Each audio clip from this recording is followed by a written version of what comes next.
Thank you for joining us for College Commons Week as we explore the next steps in the college admissions process.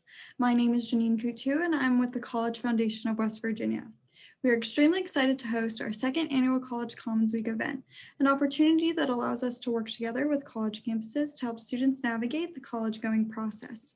This afternoon, we are pleased to announce that representatives from West Virginia State have joined us for this webinar series. Joining us from West Virginia State University is admissions recruiter Colleen Miller and financial aid advisor Hannah Matthews.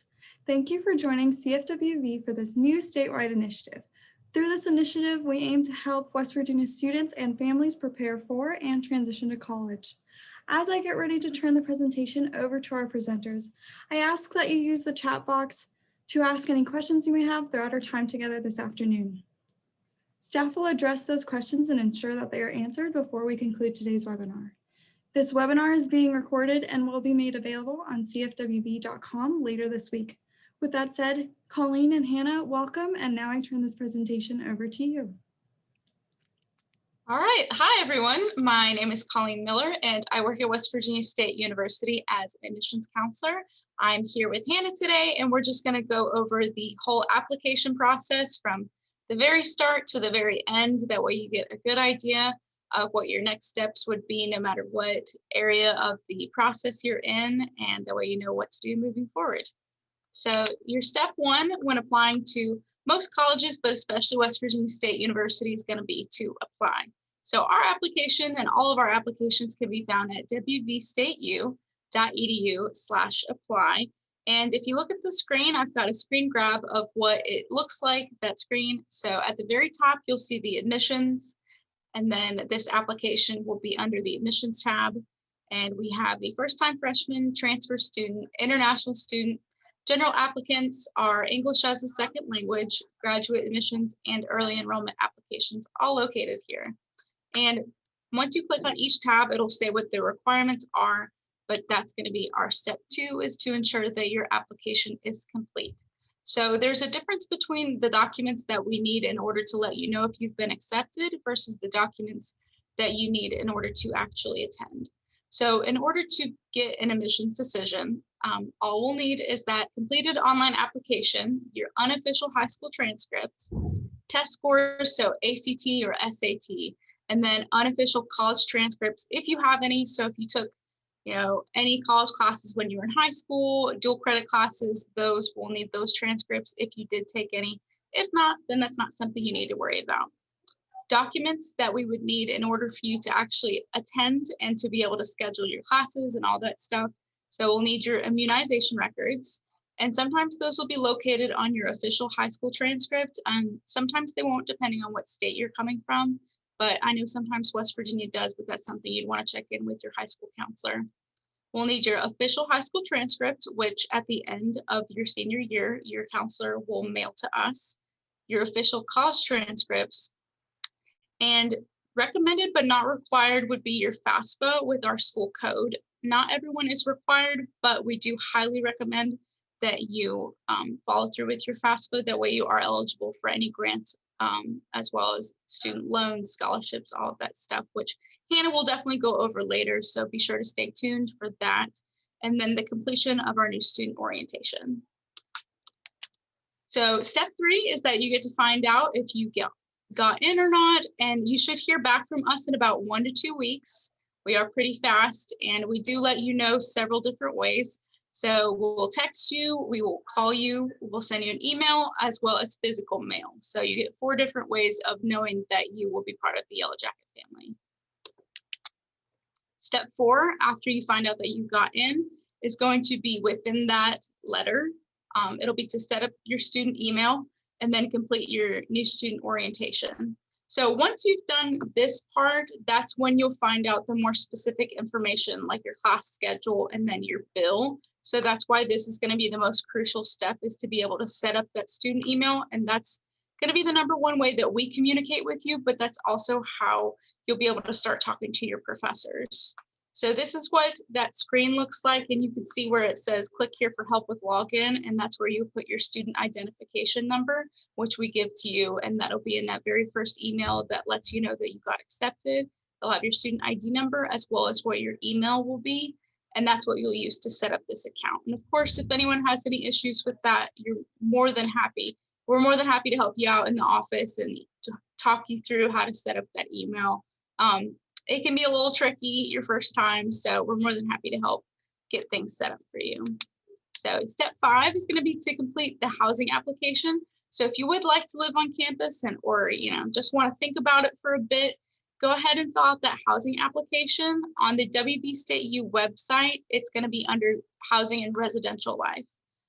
First-time freshmen who live outside of the 50-mile radius from West Virginia State University are required to live on campus their freshman year. So that's going to be a little bit before Beckley is going to be that 50-mile radius in that direction. And then in the other direction, it's going to be about the Kentucky border. It's going to be around there. It's going to be that 50-mile radius. Freshman students on or off campus are permitted to bring their vehicles. So we allow students to get parking passes at all grades. As long as you pay for it, you're allowed to bring your vehicle. And then if you need a second parking pass for any reason, it is a reduced cost for a second vehicle, instead of switching out the tags. So after you've completed your housing application and got your email set up, the next thing is going to be registering for your actual classes. So once you've completed new student orientation, academic advisors will email you or call you and then talk you through the process of setting up your class schedule. So they'll work with you based on what your time of day preference is, what your time of the week preference is, or if you prefer to have all of your classes online, they can help you out with that as well. And then whatever classes that you specifically need in order to graduate, as well as making sure that you have all of your prerequisites to be able to take any of your upper level classes your sophomore, junior, or senior year, that you can get all of those prerequisites out of the way your freshman year. So once you've registered for courses, your next step is going to be setting up a NOAA UO session with the Office of Financial Aid.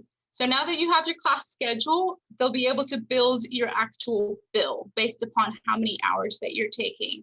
And once you get your FAFSA completed and all of that stuff, this session will be personalized specific to the student, working with their financial aid counselor, and the financial aid counselor will be able to go over student loans, your estimated family contribution, your method of payment, if it will be using student loans, grants, any other funds, and then being able to actually accept any scholarships or grants. They'll be able to walk you through that process in one of these sessions. And then once you complete that, I'm going to go ahead and pass it over to Hannah. That way she can talk a little bit more specifically about the financial aid process. Okay.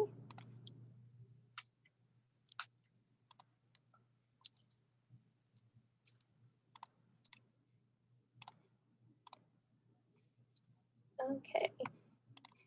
So to begin, hi, my name is Hannah Matthews. I'm one of the financial aid counselors here at West Virginia State University. So right now I'm going to give you just a financial aid 101, as I like to call. What I do with a lot of the first-time freshmen here at State is that we'd like to visit their classrooms and give them just a general information about what financial aid is. So to start, what is financial aid? So we're going to go over the definition, sources, how-to, types of aid, and satisfactory academic progress. So for now, let's go to the actual definition. So financial aid is money used to pay for higher education and school expenses. So that's very broad. Financial aid is not just loans, and we're just going to go into that as well. So let me go back here. Also, since you will be first-time freshmen here in any college or university that you choose, hopefully it is State, you will need to sign a FERPA consent form. So we recommend all first-time freshmen to do a FERPA consent form. So once you're officially a college student, we cannot speak to anyone but you about your financial aid awards and account without your written consent. If you choose to give permission for anyone other than yourself to inquire about your financial aid, you will need to complete this specific form, and FERPA forms must be completed every academic year. So our FERPA form can be found on our website as well. So I highly encourage every student out there to fill out a FERPA consent form, so that way your parent or guardian, family friend, anyone can have access to your financial aid information if you cannot contact our office. All right, so we're going to talk about different sources of financial aid. So do you know there's more than one source? It's not just loans. There's federal grants and scholarships. So right here, The federal government can actually offer you financial aid, which is the FAFSA. So once you complete and submit your free application for federal student aid, you can qualify for federal grants and grants, scholarships, and loans. The state government as well can offer you any type of grants. So for West Virginia residents, there's the West Virginia Higher Education Grant and there's the Promise. So you can contact your state higher education office for more information about that. I will say they did extend the deadline for Promise and the West Virginia Higher Education Grant to July 1st. So if you complete your FAFSA by July 1st, you can still qualify for the higher education grant. Also, West Virginia State University, we offer so many different types of scholarships. So once you're admitted into West Virginia State University, you can go to our scholarship portal and you can apply for different scholarships. Different community organizations, ask around your community to see if they offer you any types of any types of scholarships or grants that they can offer you. Private organizations, same thing with community, except they go through, different ways. And private lenders and banks for, private alternative loans. So here's your how-to. So this is how to fill out the FAFSA. If you haven't filled out your FAFSA, don't worry, it's not as bad as you think it is. So this must be completed every single year to qualify for any federal loans or grants. So it becomes available every October 1st as well. So first you need to create your FSA ID, and all of this can be done at the studentaid.gov website. So students, parents, and borrowers are required to use an FSA ID made up of a username and password to access certain U.S. Department of Education websites. Your FSA ID is to confirm your identity when accessing your financial aid information and signing your FAFSA electronically. And to create this, you go to that specific website there. You're going to use that to log on to your, federal student aid account to see how many loans you've taken out, how much grants you've qualified for in the past. So what information do you need on the FAFSA? So your FAFSA requires you to have your parent's social security number, marital information, your household size, parents has to put in their taxes for the prior year, your social security number, and if you file taxes, you will also need to put in your tax information on there as well. So to decipher if you are dependent or independent. So a lot of times students think that if they don't live with their parents, they are considered an independent student, but according to the federal government, that's not really the case. So I'm going to go into the different qualifications it is for you to be considered an independent student. So any of these questions, I'm going to leave this up here for just a couple of seconds so that way you could take a picture of it if you'd like, just to see if you qualify to be an independent student. So if you were born before January 1st of 97, which is going to be 98 now, are you legally married? Are you currently serving in the armed forces or on active duty? Are you homeless, determined by school or a district liaison, emergency shelter, and so forth? Do you have children that you receive more than 50% of their support from you? Do you have other dependents besides children that you care for with 50% of your income? You an orphan in foster care? Where's the court? Are you an emancipated minor, or does someone other than you have legal guardianship of you? It could be anybody from grandparents, aunt, uncle, or just a family friend, just anyone that has any type of legal guardianship over you. So I'm going to leave this up for like maybe 5 more seconds, just in case if you have any further questions about that. Okay. So now we're going to get into different types of aid. So how financial need is what we do to figure out how much financial need that you have is that we take your cost of attendance from the school, subtract that by your estimated family contribution, which is what the FAFSA does, and that will conclude what your financial need is. So estimated family contribution, or EFC, is the amount that a student or family can reasonably expect to contribute. EFC is calculated using a formula created by the Department of Education based upon information provided by the FAFSA. Students' EFC can range from 0 to, that number right there. Students' EFC determines what type and the amount of federal aid a student is eligible for. Now with COVID-19, we know that a lot of families struggled this past year. So if you know for a fact that your income has decreased significantly, I do recommend that you fill out a special circumstance form that is on our website. So that we'll be able to determine if you can qualify for any more of the federal Pell Grant because that's based on your EFC, and we'll get into that as well. So Like I said before, we have different types of grants. So the Pell Grant, that's a federal grant that's given to you by the government. It's based upon your EFC. It's need-based only. It could range from $639 to $6,345 per year. We also have the SCOG grant, which is also need-based. It's $1,000 per year. This is aid that does not need to be repaid, and you have to complete a FAFSA to do so. We also have work study. Did you know you can work on campus and get paid for it? So you got to do a FAFSA to see if you can qualify for work study.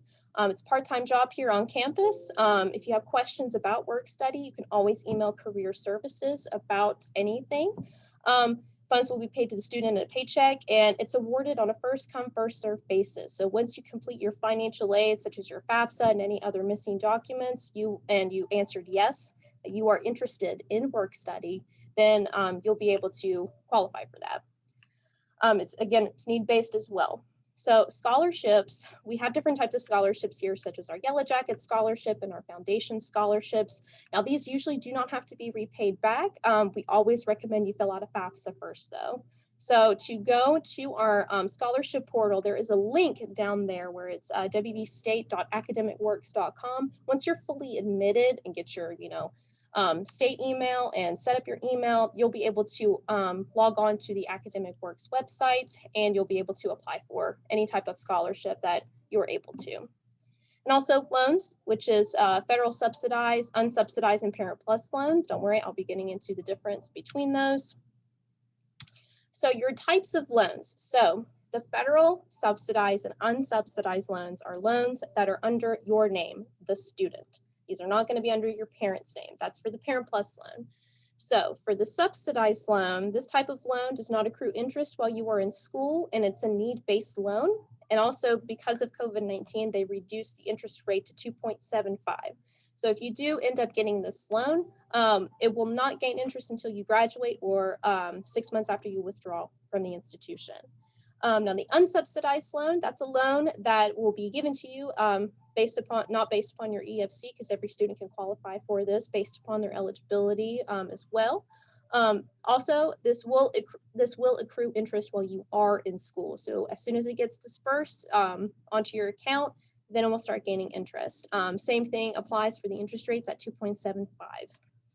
Now, the Parent Plus loan, that is also a federal loan given to you by the government. This is going to be in your parents' name. So if you would like your parents to take out a loan to help with your higher education, you have the option to do so. So for them, repayment can begin after graduation. The parent can borrow up to the cost of attendance that is offered to them. They have to have a credit check. So this is based upon their credit. And they have to complete a master promissory note if they are approved. Only if a parent's denied, if the student can apply for an additional unsubsidized loan.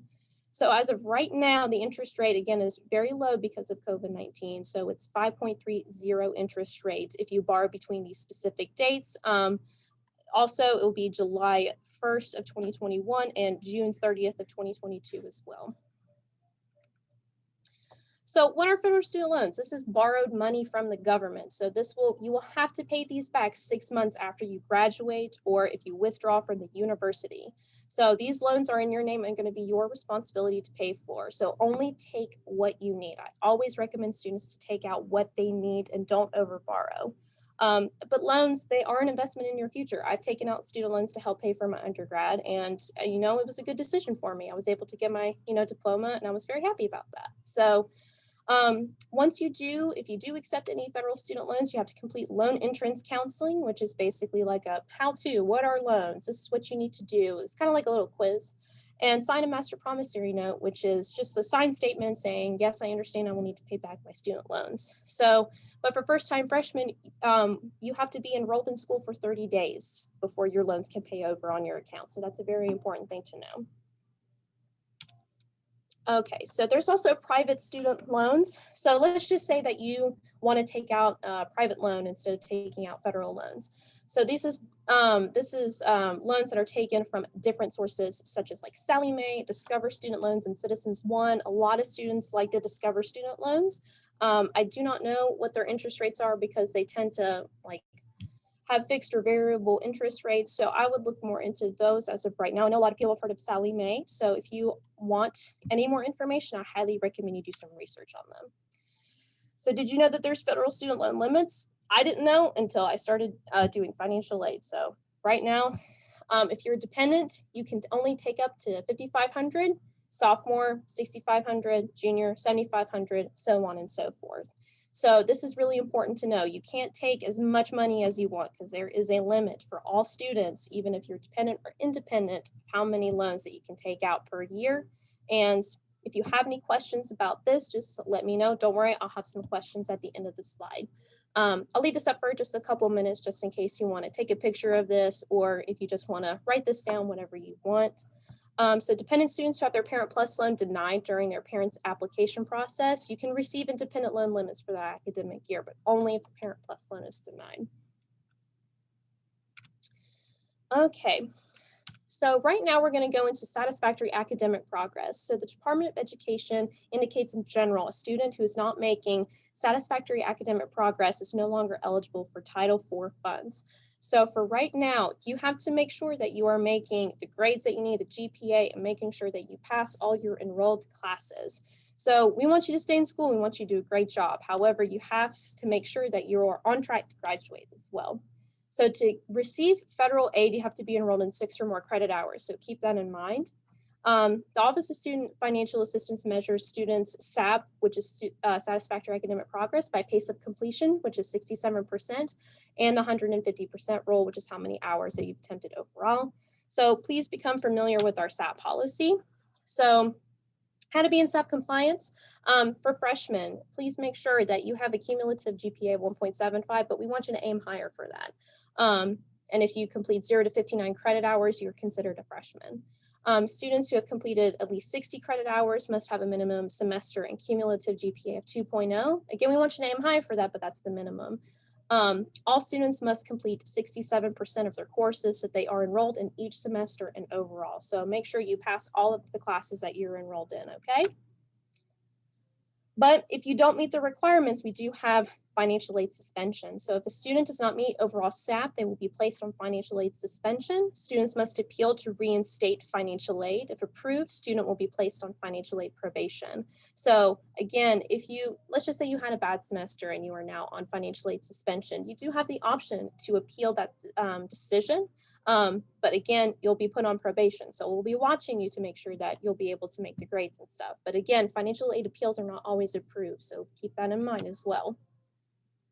All right, so Colleen touched in on what your MyState account is as well, but this is where you go to see your financial aid that's offered to you. So become really familiar with your MyState account, because again, that's where you go to your class schedule, your bill, anything, but that is also where your financial aid award is going to be listed.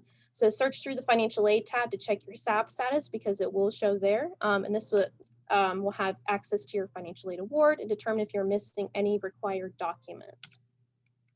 So this is steps to accept your financial aid award. So when you go to this is just specific places on where to go to accept your award. Also, when you do get your award letter from us, or if you get an email from your counselor, which could be me or the others, which I will get into later, we'll send you the how-to on how to accept your award in the email or award letter that we will send out to you. So when you accept, or when you decide to accept or have a reduced loan or anything else and you click submit, it will submit that decision for us and we'll be able to see it on our end. Okay, and so now we're going to get into our counselors. So as said before, my name is Hannah Matthews, and so I am one of the counselors. My contact information is listed here. Just in case you do have any further questions, if you want to reach out to me, I'll be more than happy to answer any of these questions for you. I will say that I am the counselor for all these students with the last name beginning through these letters right here. We also have Mr. James Buchanan. He is our senior financial aid counselor. He deals with all graduate students, all private loan students, and these undergraduate students with the last name beginning with these letters. And we also have Mr. Anthony Parrish, who is our other counselor. His contact information is here as well as his caseload. So if you have any questions, if you forgot who the counselors are, please visit our website and this information will be listed here as well. And here's additional contact information, which our financial aid director is Ms. Gwendolyn Bosley. Her email is attached here, as well as her phone number. And we have our associate director, which is Ms. Tiffany Myers. Her contact information is listed here as well. But other than that, that's really all you need to know about financial aid. Does anybody have any quick questions? I know that's a lot of information to share, but if you have any questions, just let us know, okay?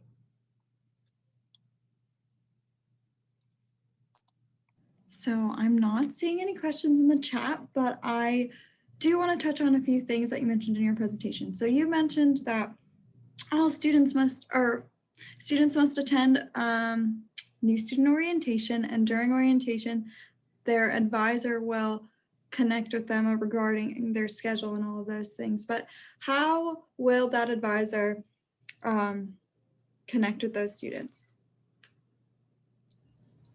So once students have completed our online new student orientation, a list of those students that have completed gets sent to the academic advisors, and then academic advisors will reach out via email and then sometimes phone calls as well to work with the students one-on-one to determine the best course schedule for them for the next semester.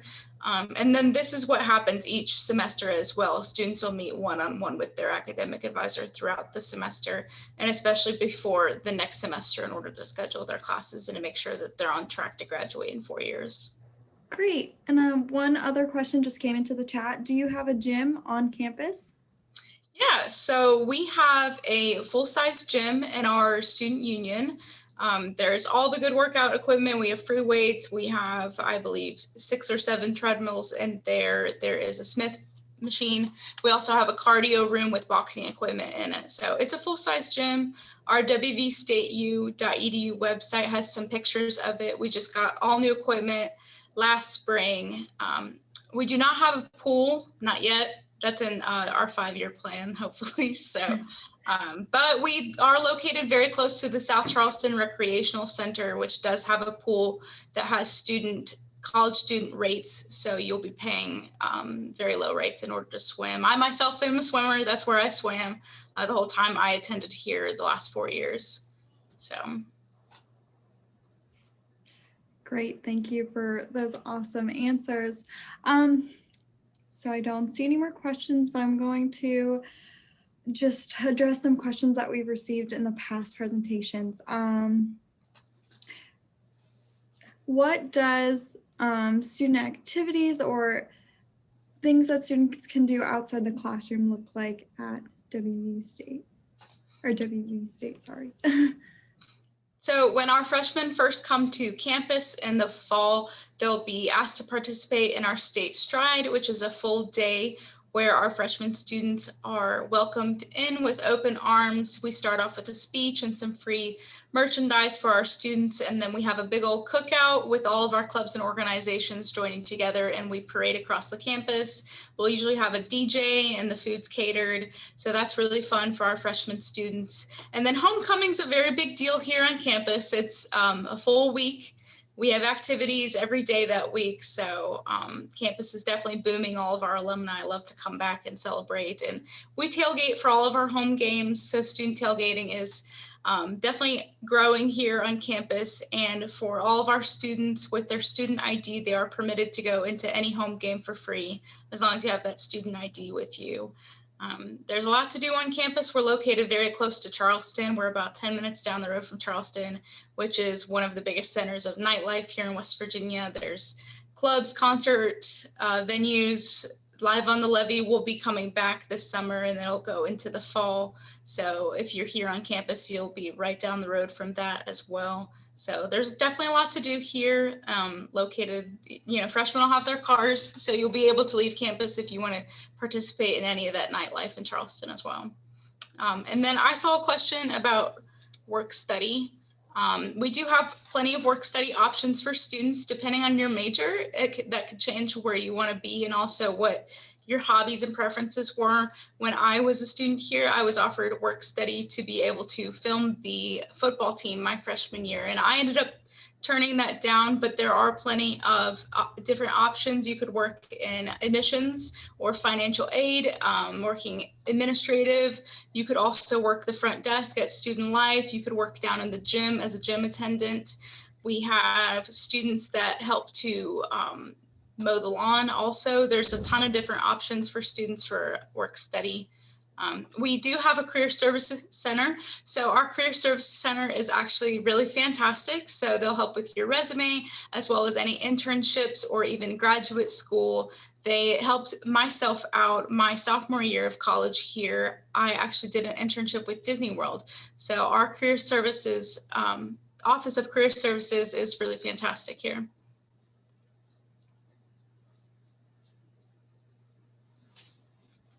Okay, and another common question from students this past week. What do the dining options look like on campus? So right now, the dining hall options, we have our main cafeteria, which is the Goldstein Dining Hall, which is basically an all-you-can-eat buffet. So students will have their student ID and they'll swipe to go into the caf, and then basically all you can eat within there. And then we also have our Be Right Burger location, which is within the student union with our game room, and then our gym is also located in there. And then we also have our Chopped and Wrapped, which is basically our version of a Subway. And then we also have a Starbucks located within our Keith Scholars Hall. And you can also use your student ID meal swipes there as well. Commuters, your meal plan will run around $300, but then you get between 50 and 60 meal swipes out of that. And you can use your meal swipes at any location, including Starbucks. So it does end up being a pretty good deal. The breakdown is less than $5 a meal, which certainly is well worth it. I know for me, I utilized it a lot. I was a commuter all 4 years. Our hours for the dining hall, they vary depending on, with COVID, it's changed. Before COVID, it was about 7 a.m., 7:30 a.m. to 8 p.m., but it would be broken up. We have the continental breakfast, the breakfast, and then there's the lunch, and then there is a afternoon lunch, and then there's the earlier dining for dinner, and then the later dining. And then our Be Right Burger is normally open until about 10:30 as well, and then our Starbucks is normally open a lot later as well. We do have frats and sororities. We have the Divine Nine Greek Life here on campus. So with that, we have, I believe, 3 sororities, and then the rest would be fraternities here on campus that are active chapters.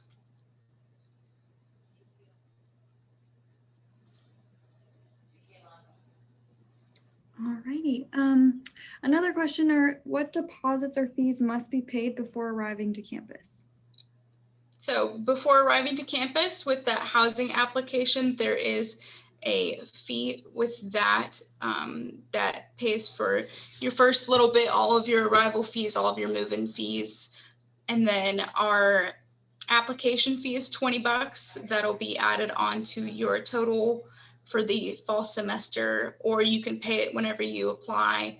And then our new student orientation fee is $100. But that you can also wait until the fall semester to pay, or you can pay it at the time that you complete your new student orientation. Yeah, so our school's counseling services, we have a full service staff here. They're located in Sullivan Hall. Kelly Toledo is the Director of Student Support Services. We also have TRIO services, so any mental health counseling as well as tutoring services, they are over that, and they can help create a more personalized plan for each student depending on what their needs are. As far as ADA, disability, they're also able to help work with students if they need extended time on tests or anything like that. They can definitely help formulate a plan that can help them succeed more in college.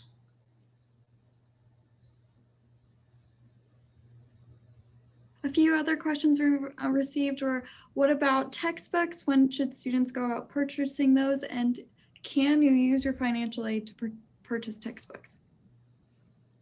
Yeah, so normally our professors will provide the syllabus on the first day of class, and then after that there's about a 2-week leeway which students will be permitted to purchase their books. But I'll let Hannah go over the financial aid for the books.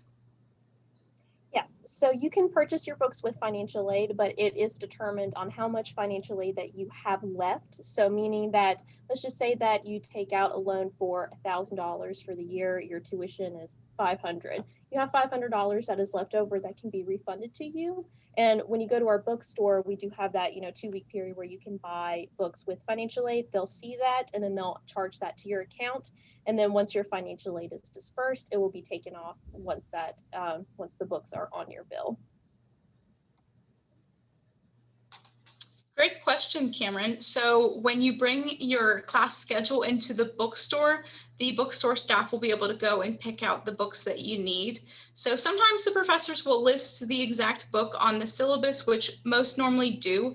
But if you would like to purchase your books over the summer, once you have your class schedule, you could bring your phone in and show the bookstore staff your schedule on your phone, or you can print out your schedule and bring it to the staff and they'll be able to pull all the books that you need. That way you can go ahead and purchase them before classes start.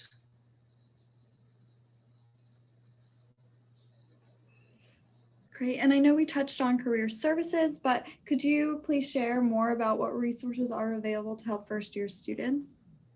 Of course. So they'll do one-on-one career counseling for students that can help them determine what they would like to do as far as, if they're undecided still, they can certainly help students figure out what career is best for them. If they want to do a co-op or an internship, that also they're also over that. And then our career services office is over work study. So they'll help to place students that are wanting to do work study within an office that they would be passionate about. So we're not wanting to stick students somewhere where they would be bored. We want them to actually be interested in what they're doing, even with work study, even with a regular job. We want them to be passionate about what they're doing. So our career services office also does one-on-one counseling to work with students on their resume, cover letters, and then also even LinkedIn profiles. So top to bottom, they really try to help round out the students so that they're able to succeed post-college and throughout college. And then the tutoring program. So we have several different options for students wanting to receive tutoring services. So 3 of our buildings here on campus actually offer tutoring services, with the first being Sullivan Hall, which is where our TRIO services is located. So our TRIO services covers our math and then language arts. And then within our library, we have English tutoring, and they go over any type of writing. So if you are writing an essay for a class and would like to have somebody look it over, or need help setting up your table of contents, or not really sure where to even start or find references, they would be able to help you out with that in the library. And then within Wallace Hall on our 2nd floor, we have our lab, which has our tutoring for science, math, and then business. And then also, aside from one-on-one tutoring, we have student instructors for different courses. So our biology, as well as our other 101 level courses, like our business administration 101, college algebra 101, those types of courses will all have a student instructor. So the student instructor is a upper level student that has taken the course before and received at least an A. So they will be within that class and then sit in on the class. And then once the class is over, so the professor has ended the class, the student will stay there. And then any student that would like to receive tutoring, it'll be more of a group study session once the class is concluded each day. So, and then normally that's at least once a week that the student instructor will host those tutoring sessions once class is over. Great, thank you. I'm not seeing any more questions in the chat, but if there are any more questions, please feel free to type them in the chat and we'll get those answered. And if there aren't any more questions, I can go ahead and close.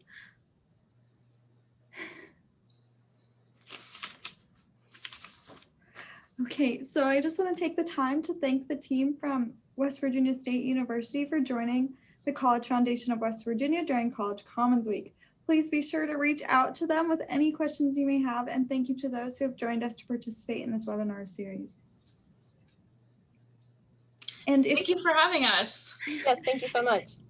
Thank you. And if we can be of any further assistance, please reach out to us at cfwv.com. Have a wonderful day, everyone. All right, thank you.